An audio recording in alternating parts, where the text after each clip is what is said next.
왜 모두가 불안에 시달리는가? 한국 사회 위험인지도 인류의 비밀, 행복한 브레인.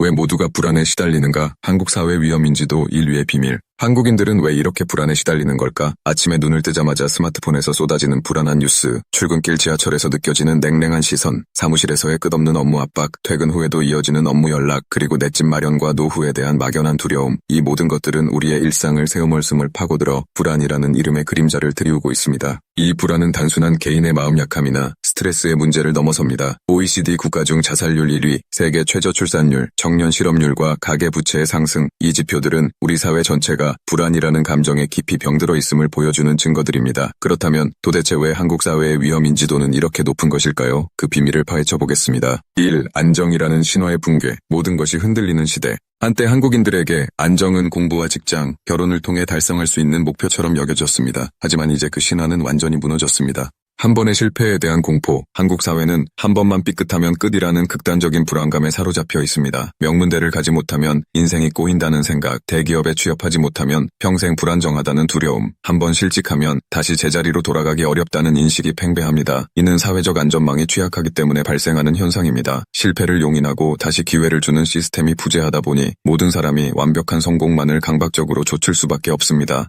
평생 직장에서 평생 직업으로의 혼란, 과거에는 한 직장에 평생 다니며 안정을 꿈꿀 수 있었습니다. 하지만 지금은 평생 직장의 개념이 사라졌고 대신 누구도 보장해주지 않는 평생 직업을 스스로 쌓아가야 합니다. 이는 끊임없는 자기 개발과 경쟁을 강요하며 지금도 충분하지 않은가라는 불안감을 낳습니다. 내일의 내 삶이 오늘보다 나을 것인가? 라는 질문에 자신있게 답할 수 없는 사회, 그것이 불안의 첫 번째 뿌리입니다. 이 수직적 사다리의 붕괴와 수평적 정글의 등장. 과거 사회는 분명한 수직적 사다리가 있었습니다. 그 사다리를 올라가면 안정이 보장된다는 믿음이 있었죠. 하지만 지금은 그 사다리가 무너졌을 뿐만 아니라 사다리가 있던 자리에 끝없는 수평적 정글이 펼쳐져 있습니다. 계층 이동성의 상실, 노력하면 성공한다는 믿음이 무너지면서 사람들은 자신의 노력이 결실을 맺지 못할 것이라는 깊은 무력감에 빠집니다. 부모의 경제적 능력이 자녀의 미래를 결정하는 수저론의 유행은 이러한 불안을 단적으로 보여줍니다. 자신이 아무리 높이 뛰어도 이미 헬리콥터를 타고 출발한 사람을 따라잡을 수 없다는 것을 알 때 느끼는 절망감, 그것이 불안으로 변모합니다. 끝없는 비교와 상대적 박탈감, SNS는 수평적 정글에서 벌어지는 비교의 전시장입니다. 우리는 하루에도 수십, 수백 명의 동료, 친구, 지인의 인생 하이라이트를 보게 됩니다. 그들이 올리는 승진 소식, 화려한 여행, 성공 스토리는 나만 뒤처지고 있는 것은 아닐까라는 불안감을 부채질합니다. 이는 내 인생의 절대적 가치가 아닌 타인과 비교한 상대적 위치만을 바라보게 만듭니다.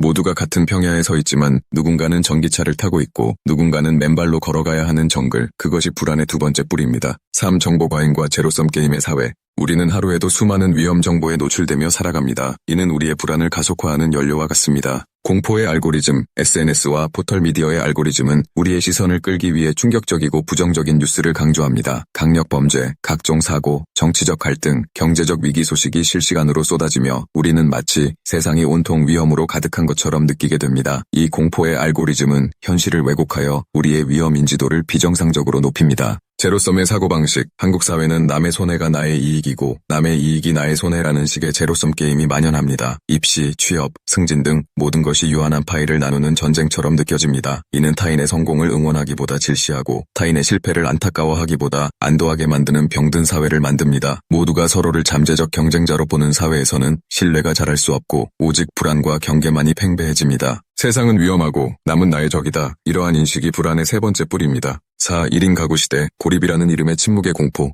가장 가까운 곳에서 찾을 수 있던 안식처, 가족과 공동체가 해체되면서 우리는 홀로 서야 하는 존재가 되었습니다. 고립감의 확산, 1인 가구가 증가하면서 많은 사람들이 혼자 식사하고 혼자 병원 가고 혼자 주말을 보내는 고립의 일상을 살아가고 있습니다. 힘들 때 기대고 싶은 팔이 옆에 없다는 것은 깊은 정서적 불안을 야기합니다. 혹시 무슨 일이 나도 아무도 모르지 않을까라는 생각은 존재의 근본적인 불안을 불러옵니다. 취약해진 안전망, 과거에는 가족과 이웃이 최후의 안전망 역할을 했습니다. 하지만 고립된 개인에게 실패는 곧바로 추락을 의미합니다. 경제적 위기, 건강 이상, 정신적 침체와 같은 위험이 닥쳤을 때 버텨낼 수 있는 사회적 구조가 약화되면서 우리는 언제라도 추락할 수 있다는 불안에 시달리게 됩니다. 내가 이렇게 사라져도 누가 알아차릴까? 라는 질문이 주는 공포, 그것이 불안의 네 번째 뿌리입니다. 결론, 불안에서 벗어나기 위한 시스템의 변화와 인식의 전환. 한국 사회의 높은 위험 인지도와 만연한 불안은 단순한 개인의 문제가 아닙니다. 그것은 안정성 상실, 기회의 불평등, 정보 과잉, 공동체 해체라는 사회 구조에서 비롯된 총체적 위기입니다. 따라서 해결책도 개인의 마음가짐이나 긍정적 사고만으로는 부족합니다. 우리에게 필요한 것은 1. 사회적 안전망의 확충, 실패를 용인하고 다시 일어설 수 있는 힘을 주는 공공의료, 주거복지, 실업급여 등의 강력한 안전망이 구축되어야 합니다. 2. 다양한 성공의 가치 확산, 하나의 사다리만을 쫓는 사회에서 벗어나 각자가 자신의 방식으로 행복과 성공을 정의할 수 있도록 문화와 제도가 바뀌어야 합니다. 3. 신뢰와 연대의 공동체 재건, 서로를 적이 아닌 동반자로 인식하고 취약함을 나눌 수 있는 새로운 관계와 공동체를 만들어가야 합니다. 우리의 불안은 우리 사회의 병든 부분을 가리키는 신호입니다. 이 신호를 외면하지 말고 우리 모두가 더 건강한 사회를 만들기 위한 대화와 변화의 출발점으로 삼아야 합니다. 그 길만이 우리를 진정한 불안에서 해방시킬 수 있습니다. 이 글이 도움이 되셨다면 행복한 브레인이 더욱 행복해지게 구독, 좋아요, 그리고 알림 설정을 꼭 부탁드립니다.